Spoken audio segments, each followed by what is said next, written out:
നമ്മളിപ്പോൾ റീസെന്റ് ആയിട്ട് നമുക്കൊരു എൻക്വയറി നമ്മൾ ചെയ്തതെന്ന് വെച്ചിട്ടുണ്ടെങ്കിൽ അവരുടെ പ്രോഡക്റ്റ് എന്താണെന്ന് നമുക്ക് കറക്റ്റായിട്ട് മനസ്സിലാവണം. പ്രോഡക്റ്റ് എന്താണെന്ന് നമ്മൾ മനസ്സിലാവാതെ നമ്മൾ ജസ്റ്റ് ഓക്കെ ഇത് നമ്മൾ ചെയ്യാം, നമ്മൾ ഇത്ര കച്ചവടം കൊണ്ടുവരാം, സെയിൽസ് ഉണ്ടാക്കി ഇത് ജനറേറ്റ് ചെയ്ത് തരാം എന്നൊക്കെ വാഗ്ദാനങ്ങൾ കൊടുക്കാനല്ലാതെ നമ്മൾ വന്നപ്പോൾ നമ്മൾ എന്താ ചെയ്തത്, നമ്മൾ ആ പ്രോഡക്റ്റിനെ കുറിച്ച് ഒരു ഐഡിയ ഉണ്ടായിരുന്നില്ല.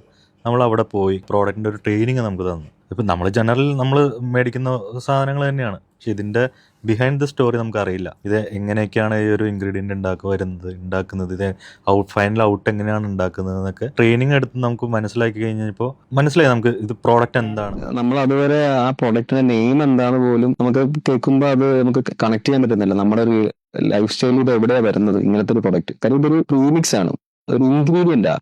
അപ്പൊ ആ ഇൻഗ്രീഡിയന്റ് നമ്മളിപ്പോ ഒരു ഭക്ഷണം കഴിക്കുമ്പോൾ അതിന്റെ കോർ ഇൻഗ്രീഡിയന്റിന്റെ ബ്രാൻഡ് എന്താണെന്ന് നമുക്ക് അങ്ങനെ ബോധമില്ല. മനു പറഞ്ഞ പോയിന്റ് ഞാൻ മനസ്സിലാക്കുന്ന ഇതാണ്, ഡെഫിനറ്റ്ലി ഒരു പ്രൊഡക്റ്റ് ട്രെയിനിങ് നിർബന്ധമായിട്ടും ആ കമ്പനി ഏജൻസിക്കോ അല്ലെങ്കിൽ മാർക്കറ്റേഴ്സിനോ കൊടുക്കണം എന്നുള്ളതാണ്. ഈ ട്രെയിനിങ് നടക്കേണ്ടത് ആക്ച്വലി എപ്പോഴാണ്, അത് സെയിൽസ് ചെയ്ത് തന്നെ നടക്കണം എന്നുള്ളതാണ് നമ്മുടെ പോയിന്റ്. സോ പ്രൊഡക്റ്റ് ട്രെയിനിങ് നടത്തി ഈ പ്രൊഡക്റ്റിനെ കുറിച്ച് പഠിക്കുകയും ഈ പ്രൊഡക്റ്റ് മാർക്കറ്റ് ചെയ്യാനായിട്ട് മാർക്കറ്റിൽ വർക്ക് ചെയ്യുമെന്ന് പഠിക്കുകയും അതേപോലെ ഏജൻസിക്ക് പറ്റുമോ എന്നുള്ളത് നോക്കാം. എന്നിട്ട് ഇവിടെ ഇനി ഏജൻസിക്ക് ഈ ഒരു ഇൻഡസ്ട്രിയിൽ ചെയ്യാനൊരു സബ്ജക്ട് മാറ്റർ എക്സ്പെർട്ട് ഇല്ല, then they should hire someone to handle or lead this project, right? ഈ ഒരു അപ്രോച്ച് കൂടി മാർക്കറ്റിലേക്ക് കൊണ്ടുവരേണ്ടതുണ്ട്.